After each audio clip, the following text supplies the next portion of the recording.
Kill Count, where we tally up the victims in all our favorite horror movies and show you how they were made. I'm James A. Janice, and today we're looking at Smile 2, released in 2024. The first Smile was the highest grossing horror film of 2022, so even if it didn't need a sequel, it was getting one. I definitely thought we didn't need a Smile 2, but thankfully, writer-director Parker Finn returned to follow up his own idea, making it bigger in scope and stakes and heavier in dancing. The supersized sequel is centered around Sky Riley, a pop star mounting a comeback tour after surviving a traumatic event. After Sosie Bacon's performance as Rose in the first film, Finn needed another strong character to build Smile 2 around. Like Rose, Sky is an emotionally intelligent but wounded person who struggles to be believed due to others' perceptions of her. I absolutely loved the first Smile. I thought it was scary and slick and had a dark sense of humor deep below the surface. I'm happy to say I love Smile 2 even more. It's everything the first movie was, but better. It's got memorably impressive sequences and is more openly funny while maintaining its pitch black dark edge. And of course, it's scary as all hell.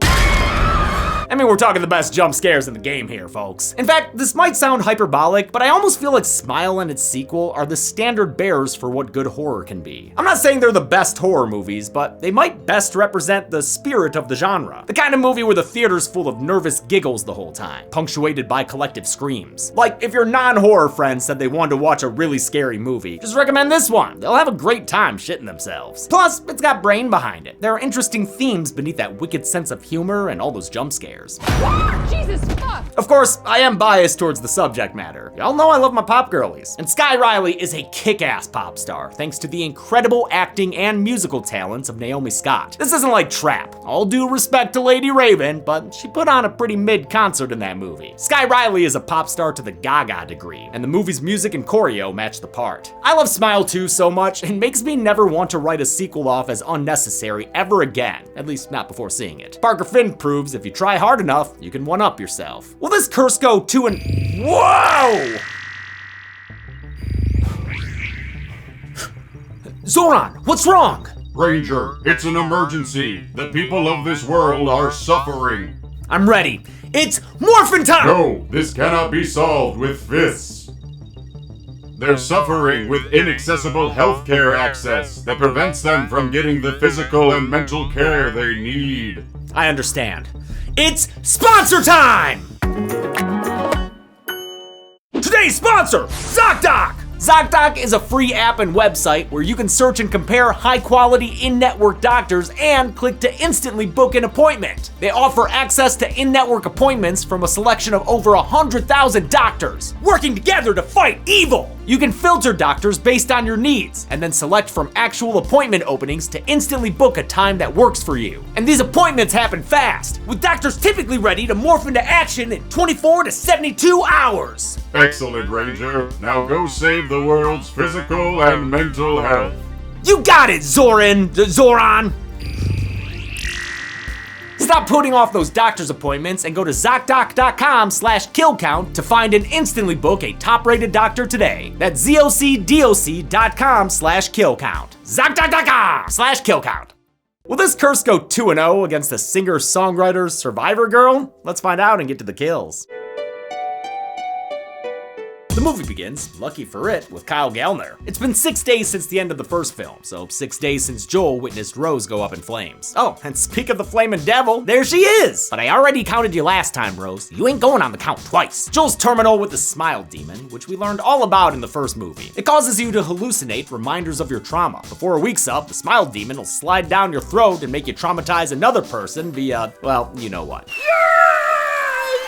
Then that person becomes infected, and the Smile Demon carries on. There's only one way to rid yourself of the demon, and you can't dance yourself clean LCD style. You have to pass it on to another person via trauma by violently killing someone else right in front of them. It worked for Robert Talley, so Joel's hoping it'll work for him too, and he's found the most ethical way he can think to do it. In an incredible, unbroken one take that's over 6 minutes long, Joel ambushes a pair of drug-dealing brothers who murdered a mother and her child. He doesn't want an innocent to suffer, so he's targeting these categorically bad men. I brought something to give you. Uh-huh. But you have to watch what I'm doing. It's a magic trick. Now you see this knife blade, now you don't, as he stabs into Alexei, slicing and dicing him up in a traumatic way. That should pass the curse on to Yev, who starts a shootout with Joel. Joel gets hit, but so does Yev, which really mucks up Joel's plan. You can't die! It needs somebody to fucking pass you! But the Smile Demon can't pass on to Yev, because Yev's dead, baby. Yev's dead. In spite of his best laid plan, Joel's still stuck with this fucking demon. Fuck! Or maybe not, since someone else was there and witnessed both these kills. A guy named Lewis who wanted to buy some drugs. Joel tries to explain the rules to him until more gang members show up. The incredible one take continues as Joel looks for an escape and eventually kicks a window unit out like a G. I love the stunt of him rolling out the window and onto the storm cellar doors. It's great to see a good guy get away with Oh my fucking, come on! Nah, we knew it was bound to happen, but it's still tragic that such an ethical character wound up violently smeared across the road. Still, Smile's evilness is played for dark laughs. I mean, there's literally a card that says how we're feeling right now. Bad. Then Joel's blood streak makes a fucking smile? Come on, man, that's pretty funny. And it's all capped off by this title card 2! Whoa! This opening oneer was rehearsed for weeks. First with just Gallner and the cam op, and then gradually adding everyone else who would have to be there on and off screen. In the end, they only had to stitch together 2 different shots to make it appear seamless. The indoor parts were shot on a handheld camera, and the second shot comes in during that stunt, when Gallner takes the action outside. That part of the shot was done with a camera on a crane to get the height and movement they needed. And while the car kill looks brutal in the final cut, on set, Gallner was hit by football pads covered in blue screen material. Kyle, you okay? Yeah, I'm fine. Of course he's fine. He's a kill count vet. He's been here plenty of times before. The movie then cuts to another kill count vet, Drew Barrymore on the Drew Barrymore Show. It's a pretty accurate depiction of her actual show, except Drew's not quite as touchy here. Her guest is pop star Sky Riley in her first public appearance since an accident 1 year ago that killed her boyfriend, actor Paul Hudson. Since then, she's gotten sober and is ready to step back into the limelight. Look at how poised she is.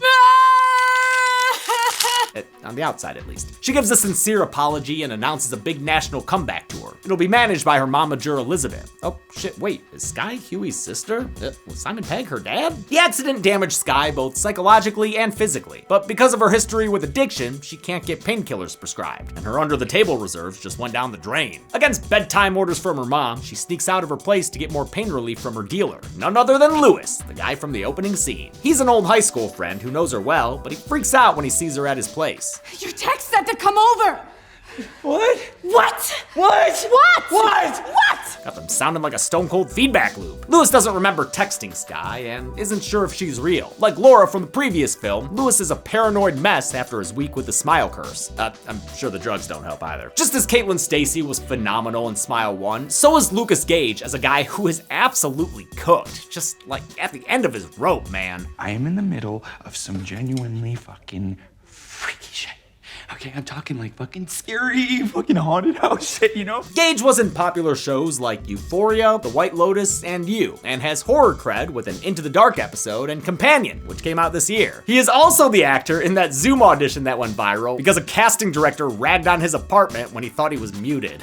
I know, it's a shitty apartment. That's why give me this job so I can get a better one. Lou's just about weird Sky away, but he slaps himself out of it and says he can get her drugs. Just wait inside the living room / gym / arcade, I guess. After a quick haunting from her tabloid past on TV, Lewis reappears to Sky, seemingly haunted himself. What? No! What is it? No! Get the fuck away from me! No! He starts choking, and Sky assumes he's overdosing. But we've seen this kind of thing before. We know he's actually deep-throating demon, and that the smile curse is about to be passed on. The first sign that we're right is Lewis's sunny new disposition. The second sign is when he picks up a weight plate and does a rep directly into his face. The explicit exercise continues until he reaches flesh fatigue. Must be tired anyway, because it is falling off his face. Yeah, maybe take a longer rest before your next set, dude. This ghastly kill's practical elements were created by makeup designer Jeremy Sellenfriend. He used nose breaks from MMA fights for reference. The extensive facial prosthetics took 3 hours to apply for each stage. With 3 separate stages, the kill took a week to shoot. Finn compares the sequence to a gruesome game of peekaboo. Every time he hits his face,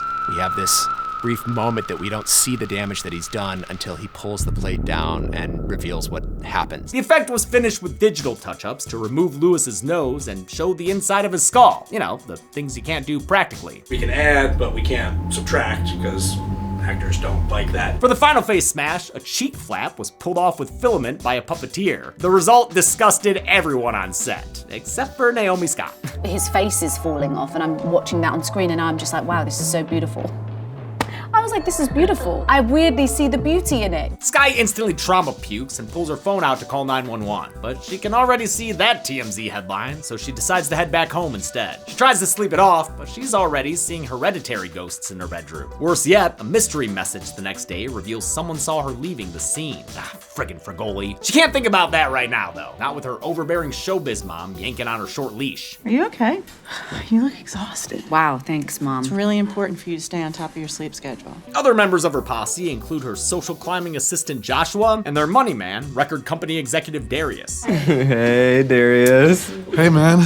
Aw, poor Joshua. They all say they're rooting for Skye, but no one bothers listening to or checking in on her. They're more concerned about her career than what she's going through. Finn said that loneliness was key to the character. Someone who's become so famous, she can't trust anyone around her. Skye does a photo shoot, which features director Finn in a cameo, then gets whisked away to a meet and greet with her fans. The scene shows how awkward some fan interactions can be, like with this one dude who looks like he hitchhikes through Texas with a camera and a razor blade. I could make you happy. I do worry the scene's a little mean, since it makes the guy with a skin condition a maladjusted creeper, but it is a realistic fear for someone like Skye, who's probably subjected to lots of fans who cross lines. Mostly, I think a lot of fandom is quite genuine and earnest, but it can be overwhelming. It's especially overwhelming when she has to interact with a tween who looks like she gets up to trouble with Alfred P. Newman. All right, you grinning weirdo, go on and get. With no one to talk to, Skye decides to hit up her childhood best friend Gemma. She hopes they can pick things back up where they left off. Or, well, maybe not right where they left off. They haven't spoken since Skye's accident, but she still gives her a call. It's probably really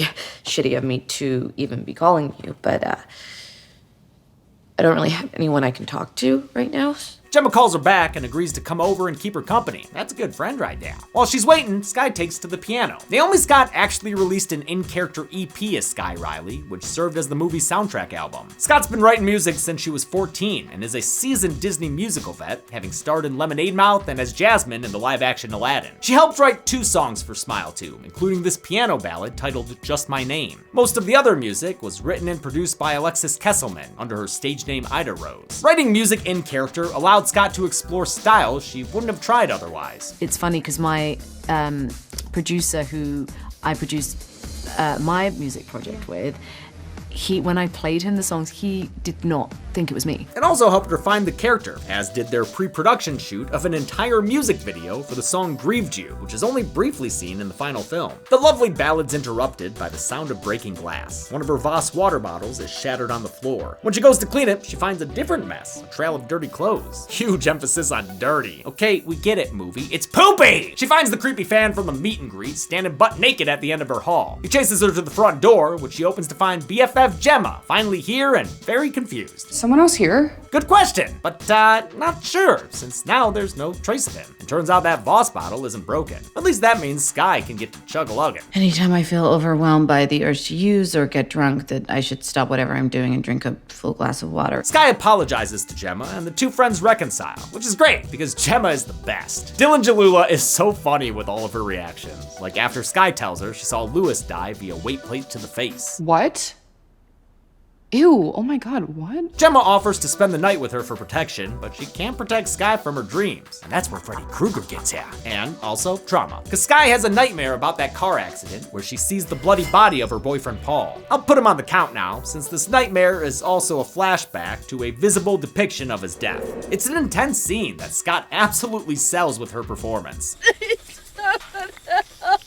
Skye awakens from her nightmare, thankfully still in that sweet-talking head shirt, and tries to have a heartfelt moment with Gemma, who reacts with a terrifying smile. Ah, man, you hate seeing someone smile like, oh dear God, come on, what the fuck? When Skye actually wakes up from that fun little demon trick, she's late for a show rehearsal, disappointing her mom and hundreds of people waiting on her. They're there for a full dress rehearsal of her song Blood on White Satin, which is honestly a bop. Although Skye's influenced by a lot of pop stars, including Rihanna, Olivia Rodrigo, FKA Twigs, and of course, Mother Monster Lady Gaga, it was important to Finn that she felt like she had her own style as a performer. I was really craving something that was immediately pop, but not bubblegum. I wanted something that felt more artistically inclined, more raw edge, more personal. Naomi Scott worked with choreographer Celia Rowson Hall for only 2.5 days to learn her moves, which were meant to be somewhere between dance and avant-garde. Singing and dancing days were welcome breaks for the actress amidst the emotionally taxing shoot, most of which she spent crying and screaming. Naomi had to basically learn all these songs and this choreography while she's also in the middle of a very, very intense horror film. She's a force to be reckoned with. The intense horror elements return soon enough, right in the middle of rehearsal.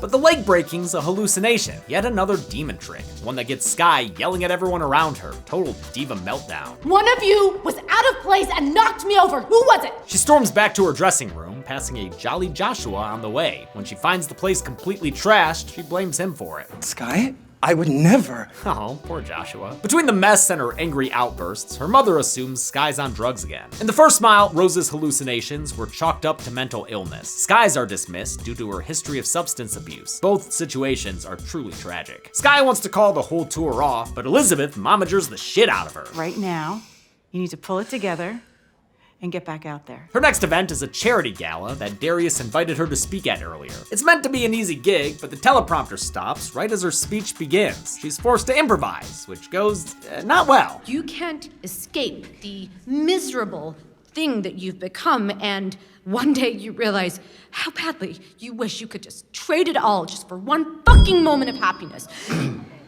Lady, this is a charity gala for like orphans. When the teleprompter starts again, it introduces a very special guest, Paul Hudson. Come on up, Paul! Paul is played by Ray Nicholson, Jack Nicholson's son, if you couldn't tell by the way he looks exactly like Jack Torrance. My mom says, you know, Ray, you were such a beautiful boy, and then you started to look like your father. Thanks, Mom. Thanks, Mom. Parker Finn's a huge fan of The Shining and turned this whole sequence into an homage to that movie's iconic bar scene. Sky steals herself and wills the apparition away. And it works. Everything's okay. Never mind, dude. That old lady just went through a table. Oh my God. That was awesome. We gotta see that again. Yeah, that really happened. Oh man, I love movies. While her team does damage control, Sky is sent to time out in her apartment with her White Lotus looking wallpaper. Pretty appropriate, since that show's music is done by Cristobal Tapia de Veer, the composer for this movie too. He returns after working on the first Smile, alongside several other key creative crew members. Sky gets another text from her mystery messenger, who knows who she is and what she's going through. They say Lewis went through the same thing. Just look at the videos he was posting days before he died. He just stares at me. Smiling. She's jump scared out of the video and agrees to meet with the unknown texter at a real cozy looking bar. The upholstery on those booths, not bad. The man behind the messages is a nurse named Morris. He knows all about this demon who appears as smiling people. He had been tracking Lewis since he was the end of the chain, the same chain we saw in the first movie. The cop caught it from some doctor who got it from a patient who got it from a college professor. Who got it from a woman at a business conference, who got it from a guy at a gas station. Joel went back 20 people in the chain. It turns out Morris's brother was somewhere in there. That's why Morris has been on the case. His brother was killed by the curse, as shown in a cutaway jump scare where he's played by makeup artist Jeremy Sellenfriend. You know, he's mostly here for exposition, but I do find Morris really likable and interesting, so it works for me. Morris feels bad that he didn't believe his brother when he was alive, so now he's trying to stop the chain. But as long as it has a host, the demon will survive. So Morris pitches a crazy idea. So it only stops if I die before it kills me? Exactly, we need to kill you first. What? Okay, he's reining it in. He's reining it in! He'll only kill her technically by temporarily stopping her heart. You know, the old Fear Street / countdown technique. It always works, mostly. He promises to resuscitate her with his nurse skills, but before Sky can mull it over, she gets recognized by the public and has to flee. She gets back home and chugs her comfort water, which she does so often in this movie, it occasionally made Scott sick. I mean, she's drinking whole bottles and unbroken shots, but she felt it was important for the character. I think it's such a visceral thing, and I think it makes makes you feel so uncomfortable. And Parker was like, if you can't do it, I'm like, no, but like, we have to. This is so important. Skye prepares to leave the city in another great long oneer. Unbroken shots like this really add to the movie's suspense, and are technically impressive as hell. I mean, this one includes her shattering a huge glass plate in her bathroom. There's no room for error there. And the shot started with that water drinking, meaning every time they did it, she had to chug again. That's why they needed an hour-long rest between the takes for this sequence. They did the whole thing all the way through twice, and parts of it 5 times, I guess so they could stitch it together as needed. Before she can leave, she's stopped by some house guests. A brood of backup dancers. One of them is played by Nicholas Slick Stewart, who recently starred in the T-Pain music video we produced. In a memorable sequence, the dancers creepy crawly after Skye in a big old people pile. Naomi Scott had already shot dance sequences with these performers, so she was comfortable with them grabbing her and getting physical. In fact, they subject her to a movement improv class, flipping her around and banging her head on the piano. Then they tear out a chunk of her hair and ultimately give her the Captain Rhodes treatment, hold the guts. But she's still gonna be choking on something, because they give her a case of arm and mouth disease, and that case goes deep. Skye is flashed back to the night of the car crash, showing us the coked up argument she was having with Paul. What? I'm so fucking what? Say it, what am I? Tell me I am so fucking... You're fucking psycho! Oh, yeah! Yeah! It's a super uncomfortable scene, and not only because of how fast he's driving. Nicholson and Scott's performances are excellent, as is the close quarters camera work by cinematographer Saroff. The scene was shot in a fake half car on a hydraulic system in front of a blue screen. The unbroken panning back and forth between the characters speaking directly to the camera literally puts us in the middle of their domestic dispute. As the argument escalates, it's revealed that Skye was the one who caused the crash by backseat driving them straight off a cliff. Skye wakes up from her nightmare in a recovery center. Apparently her mom found her passed out in her apartment. She says Skye needs to fix herself and still go on tour, which Skye says isn't possible right now. Mom, you don't understand. No, you don't understand, Skye. There are no more second chances. If you cancel, this is it. Obviously, Elizabeth is a selfish stage mom, but her perspective makes sense here, and Rosemary DeWitt makes her believable. To prepare for her mommy manager role, she researched the Kardashians and watched reality shows like Raising a Fucking Star. Where is it your best interest? Where is it your kids' best interests? Where do they get blurry? Where is the slippery slope? Skye tries to stand up to her mother, but it doesn't work. Jesus fucking Christ, god damn it. The Mary Mother gets 7 years of bad luck, which start right away with a mirror shard mutilation. Skye pulls out her hella long IV needle, jeez, and tries to escape the room, only to find the murder weapon is suddenly in her hands. Oh man, these demon tricks are getting sicker by the minute. Did Skye just kill her mom? No! She tidies up the mess and tries to leave the hospital, but gets spotted by Joshua, who sees the blood and calls for help. Skye snatches a gun from a security guard, and a standoff ensues. She even points the gun at Joshua. Oh, poor Joshua. Thankfully, Darius shows up. That guy always knows what to say. Think about the tour.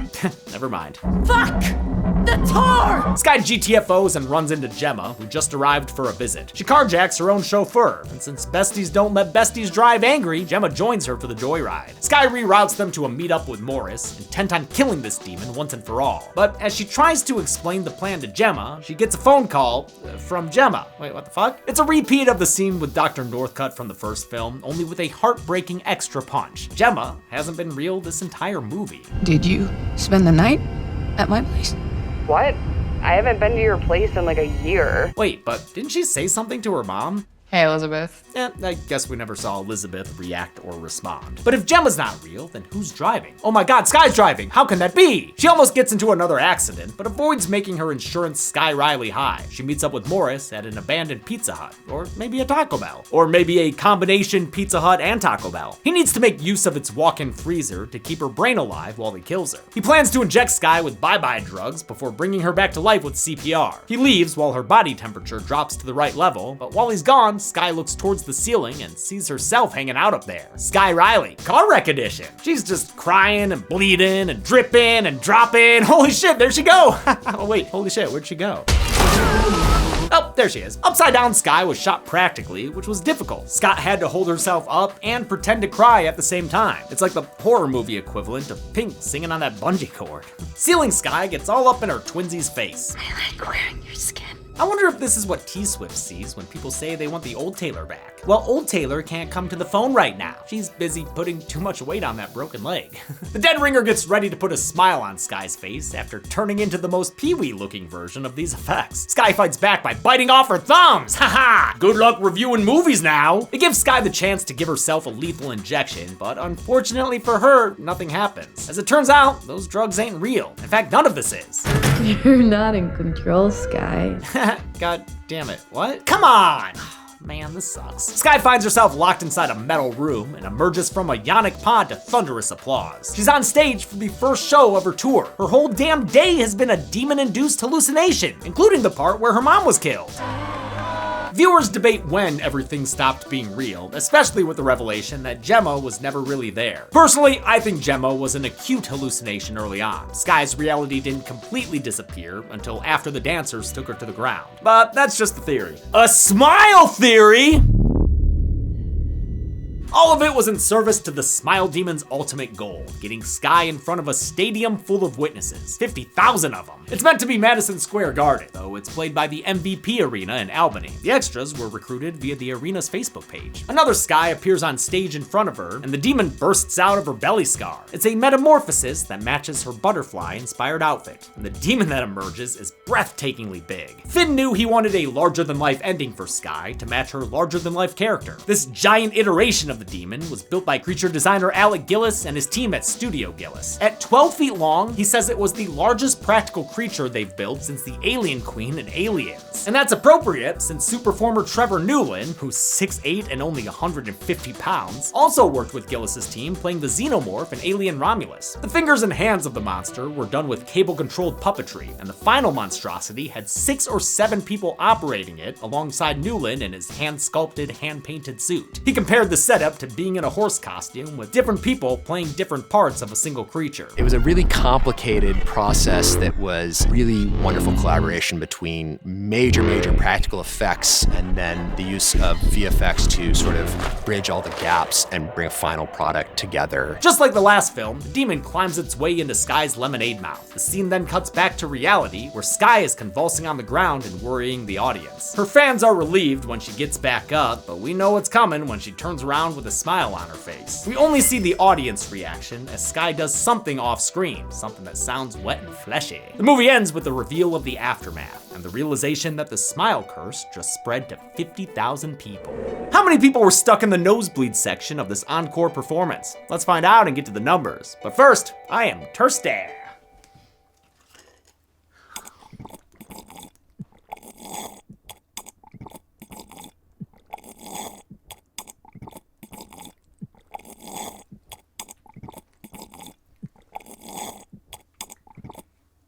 Oh, that is unpleasant.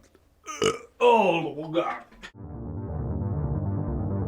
7 people died in Smile 2, with the victims consisting of 6 men and only 1 woman. That gives us this Billboard Blue pie chart, with a count and gender breakdown we've only seen twice before: the Child's Play remake and the original Hellraiser. With a runtime of 129 minutes, Smile 2 had a kill on average every 18.43 minutes. I'll give the Golden Chainsaw for coolest kill to Lewis. Just like Laura, it's the kill that kicks off the curse, and it does not disappoint. In fact, it's a nominee for Best Kill at the Dead Meat Horror Awards, which comes out in 1 month on April 26th. Mark your calendars. Double Machete for lamest kill will go to Yev. Not only a gunshot kill, but an accidental one. And that's it. Smile 2 was released in 2024, just 2 months after the similarly pop star themed Trap. Coincidence or Era's effect? Until next time, I'm James A. Janice. This has been the Kill Count. On the next Kill Count. In a world where all seems lost, where monsters roam the earth and chaos reigns, one man is responsible for humanity's last hope. I hate this crap. 2013's The Last of Us follows a scruffy-looking smuggler named Joel, 20 years after a zombie fungus has taken over the world. But luckily, this Han isn't solo, as he's tasked with transporting a girl named Ellie across the most beautifully rendered apocalypse you have ever seen. You can't deny the view, though. Together, they must try and find a cure for the fungus among us, all while surviving murderous hunters, unfun guys, It's a goddamn floater. and best of all, puns. I used to be addicted to soap. but I'm clean now. So this week, cleanse your palate by playing The Last of Us. I get it. Then on Friday, we'll see you ladder for the kill count. That's all I got. Only on Dead Meat. I hate cliffhangers.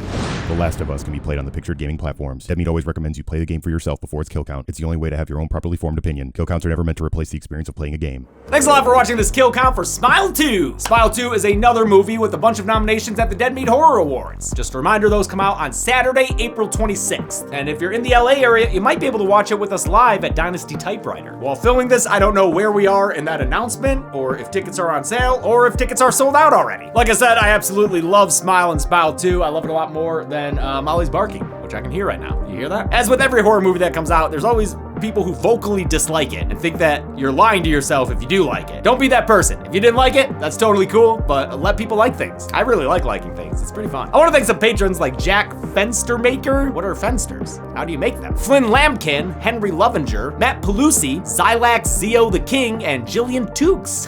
Thanks everyone. Be good people. Molly, be quiet. I'm filming here.